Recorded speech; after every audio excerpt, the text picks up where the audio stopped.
Apakah kunut subuh itu ada dalilnya? Kunut subuh itu ada dalilnya. Kunut subuh terus menerus ada dalilnya. Hadisnya dhaif. Dhaif itu artinya apa? Lemah. Lemah itu boleh dipakai atau tidak? Nggak boleh dipakai. Ingat tuh, hadisnya ada dhaif. Kalau dhaif nggak boleh dipakai. Bahkan ada sahabat bertanya, seorang anaknya dari sahabat bertanya, wahai ayahku, engkau pernah sholat di belakang Abu Bakar, di belakang Rasulullah SAW, Abu Bakar, Umar, Utsman, Ali, radhiyallahu ajma'in. Apakah mereka kunut subuh? Dijawab oleh bapaknya, ai bunayya muhdatsun, wahai anakku, kunut subuh itu muhdats. Apa makna muhdats? Beda, bahkan lebih tegas lagi di Sunan Nasa'i dijelaskan, ai bunayya bid'atun, wahai anakku, kunut subuh itu bid'ah. Kalau bid'ah nggak boleh kita ikut. Karena kalau kita sholat di belakangnya orang yang kunut subuh, ya kita memperbanyak baca pujian kepada Allah. Bisa kita baca Rabbana lakal hamdu terus kita ulang-ulang sampai 10 kali nggak ada masalah. Bahkan Nabi pernah membaca li rabbil hamdu li rabbil hamdu li rabbil hamdu li rabbil hamdu terus sebanyak-banyaknya. Bab saat itulah saat memuji kepada Allah. Mereka kunut, biarkan mereka kunut. Kita baca pujian kepada Allah, jangan ikut kunutnya dia. Tapi kalau dia sujud wajib ikut karena kita bermakmum dengan imam. Nggak boleh kita menyalahi imam. Tapi ketika dia berbuat beda nggak boleh kita ikut bedanya. Jelas? Jadi ini udah masalahnya sudah jelas. Jangan nanti dibilang lagi, ini kan masalah khilafiyah, masalah ijtihadiyah. Kalau bid'ah nggak ada ijtihadiyah, udah beda ya bid'ah. Nanti dibawa lagi hadis yang nggak ada asalnya, ikhtilafu ummati rahmatun, ikhtilaf umatku rahmat. Kalau gitu kita balik, bersatunya umatku adalah azab. Nggak terima dia.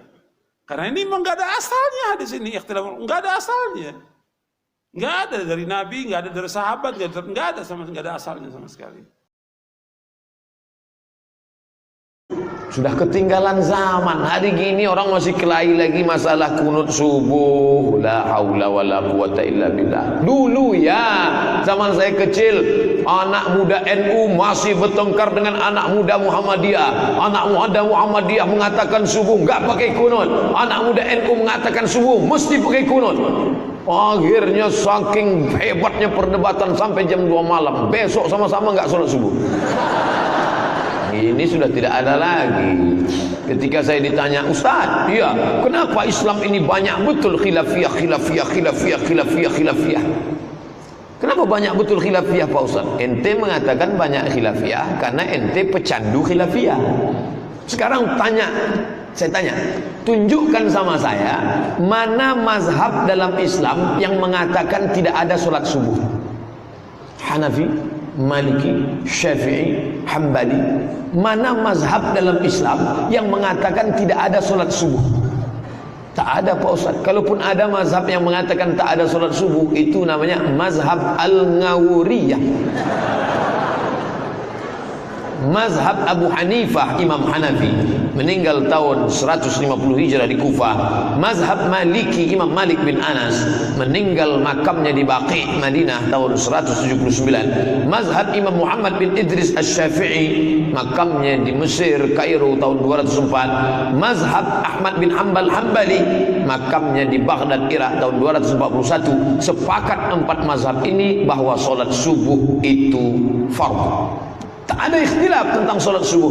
Bahwa yang satu pakai usolli, enggak pakai usolli, itu perbahasan forum. Batang usulnya solat subuh wajib.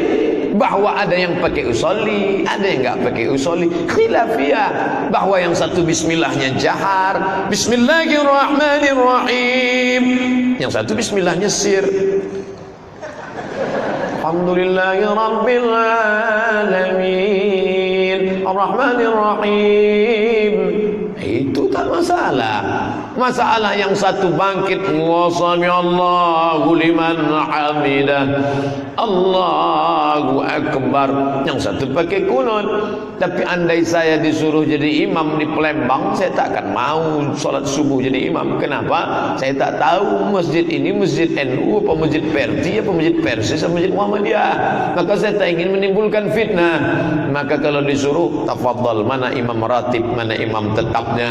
Karena tidak boleh menimbulkan fitnah. Bahwa di negeri itu bermazhab Syafi'i, supaya jangan sampai menimbulkan fitnah setelah kita pergi, maka kita pakai mazhab Syafi'i. Saya sholat di masjid dalam acara yang disponsori oleh Syekh Maulana Ali Jum'ah, mantan mufti Mesir, mazhabnya Syafi'i. Maulana Ali Jum'ah mazhabnya Syafi'i. Membaca kitab Sunan Tirmizi khataman, dibacakan oleh Sayyid Usamah Mansi Al-Hasani Al-Maliki. Disebut namanya Al-Hasani karena dia keturunan Sayyidina Al-Hasan ibni Fatimah binti Sayyidina Muhammad sallallahu alaihi wasallam. Al-Hasani Al-Maliki karena mazhabnya dalam fikih Maliki. Saya tahu mazhab Maliki tidak pernah baca basmalah. 2 tahun saya tinggal di kampungnya mazhab Maliki, enggak pakai bismillah, sir pun tak ada, langsung Allahu akbar, alhamdulillahi rabbil alamin, ar-rahmanir rahim. Ini saya penasaran. Ini imamnya Maliki, tapi yang punya acara Syafi'i. Kira-kira nanti gimana bunyi imamnya? Jangan-jangan bismillahnya setengah berbunyi, setengah tidak. Begitu Syekh Sayyid Usamah Mansi Al-Hasani Al-Maliki maju ke depan solat maghrib, dia baca Allahu Akbar, Bismillahirrahmanirrahim, Alhamdulillahi Rabbil Alamin. Ternyata dia bermazhab Maliki, tapi dia baca jahar. Kenapa? Karena dia tahu yang punya acara Syafi'i dan jamaahnya Syafi'i. Ini bukan masalah benar dan salah, tapi ini masalah etika dakwah dan etika berikhtilaf mazhab. Mengapa kita susah bersatu?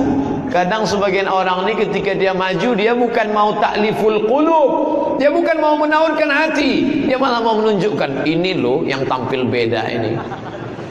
Tentang kunut, Nabi mengajarkan kunut, ada yang mempraktekkan, ada yang tidak. Beda ambil kesimpulan. Sebagian sahabat tidak kunut, Anas tidak kunut, tapi Ibnu Umar kemudian kunut, dua-duanya sahabat. Turun ke bawahnya, kemudian ada yang praktekkan, ada yang tidak. Imam Abu Hanifah tidak kunut, Imam Malik kunut, kunutnya sir sebelum ruku. Imam Syafi'i kunut, kunutnya jahar ba'da ruku. Imam Abu Hanifah, Imam Ahmad bin Hanbal ngambil tengah-tengah, kunutnya nazilah saja. Nazilah beliau kunut. Tapi satu dengan yang lain tidak ada pernah mengatakan itu yang kunut bid'ah, itu jangan sholat di belakang dia. Tidak ada. Kenapa orang sekarang imam bukan, ahli fikih bukan, makmum kadang-kadang, ya? Kenapa jadi pada rame? Dan yang paling berbahaya itu yang repot saya. Yang paling aneh itu ada kalimat-kalimat begini. Ustadz, bagaimana kami sholat di belakang ahli bid'ah? Yang kunut. Bagaimana status kami? Kunut atau tidak? Ini aneh, bid'ah itu kan sesat. Tapi fatwanya keluar, ya kalau dia kunut, jangan kunut, antum diam saja. Anda diam saja, mengambil makna kunut itu bid'ah. Kalau bid'ah sudah jelas sesat. Kullu bid'atin dhalalah, berarti Anda bermakmum di belakang orang sesat. Tapi yang paling aneh Anda katakan itu orang sesat, tapi Anda katakan boleh sholat di belakang dia. Itu kan lucu menurut saya. Tidak ada kaidah dalam fikih seperti itu. Yang satu salah persepsi menyebut orang ini sesat. Yang kedua boleh sholat di belakang orang sesat, tapi saat sesatnya jangan diikutin. Itu kan aneh itu. Ya. Dan yang paling lebih lucu lagi, Anda menyalahi kaidah sholat. Kata Nabi itu kan, innama ju'ilal imamu liyu'tamma bihi. Dijadikan imam untuk diikuti. Imam ruku, Anda ruku. Imam sujud, Anda sujud. Jangan imam ruku, Anda sujud. Salah. Imam kunut, Anda ikut kunut di belakang karena imamnya kunut. Kunut imam beda dengan makmum. Dalam hal lafadznya, imam mengatakan Allahumma hdina fiman hadait, Anda katakan amin. Dia mengatakan doanya, Anda mengaminkannya. Beliau berkunut, Anda mengaminkan kunutnya. Masalah Anda mengangkat tangan atau tidak, itu perbedaan lain. Tapi Anda ikuti. Jangan sampai imam kunut, Anda tidak. Allahumma hdina fiman hadait, bid'ah. Wafina fiman hadait, belalah. Rusak kehidupan. Ini apa?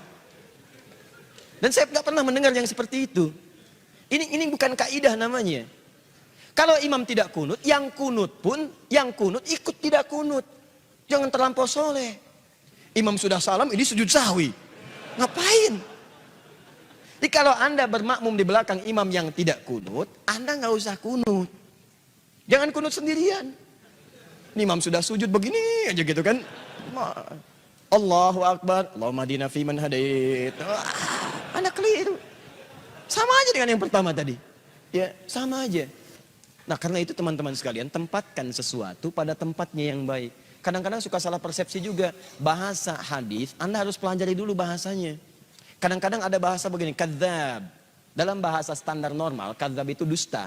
Kadzib, dusta. Kadzab, terus-terusan berdusta. Tapi Anda mesti tahu, di bahasa dialek mana itu disebutkan. Bagi orang Hijaz, kalimat kadzib itu artinya khata, salah. Tiba-tiba Anda katakan dusta. Tuh dusta tuh. Yang melibatkan hadis ini dusta. Kuntu bid'ah. Pengertian bid'ah menurut sahabat dalam persepsi ilmu hadis Anda perlu belajar lagi. Alhamdulillah. Teman-teman sekalian, ingat baik-baik. Lihat prinsip ini ya. Sahabat itu akan mengamalkan apa yang disaksikan oleh mereka langsung dari Nabi jika mereka menyaksikannya. Perkara sahabat lain menyaksikan berbeda, itu dihormati oleh mereka, tapi mereka tetap akan mengamalkan apa yang dilihatnya. Contoh, Wa'il melihat Nabi sholat turun pakai lutut dulu. Abu Hurairah melihat Nabi sholat turun menggunakan telapak tangan dulu. Mereka paham dua-duanya, bahwa keduanya benar dicontohkan oleh Nabi. Tapi Abu Hurairah tidak akan merubah menggunakan telapak tangan karena itu yang dilihat dari Nabi langsung. Wa'il melihat dari Nabi langsung, tidak akan dirubah oleh mereka.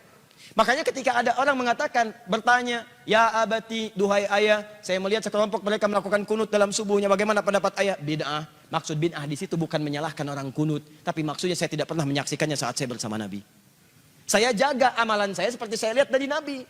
Mungkin mereka melihat yang berbeda, tapi saya takut karena yang saya lihat tuh yang ini. Sekarang pertanyaan saya, apakah semua saat Nabi menyampaikan tausiahnya, semua sahabat ada di situ? Belum tentu. Nabi di Madinah, yang di Madinah melihat Nabi, yang di Badar tidak. Nabi ke Uhud, yang di Uhud melihat Nabi, yang di Badar tidak. Mustahil Nabi ke Badar, semua orang Madinah ke Badar, kosong Madinah. Mustahil. Makanya kadang-kadang ada ayat turun di tempat ini, yang ini belum mengetahui. Ada hadis disampaikan di sini, yang ini belum paham. Nah, yang melihat di sini itu akan mengamalkan apa yang dilihat.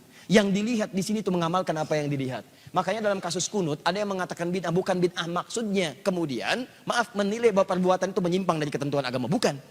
Maksud dalam hadis ini adalah saya tidak pernah melihat itu sejak saya sholat di belakang Nabi. Makanya kalimat turunannya di hadis An-Nasa'i, saya sholat di belakang Abu Bakar, saya sholat di belakang Umar, saya sholat di belakang kemudian Utsman, saya sholat di belakang Ali, sebelumnya sholat di belakang Nabi, tapi mereka tidak pernah berkunut.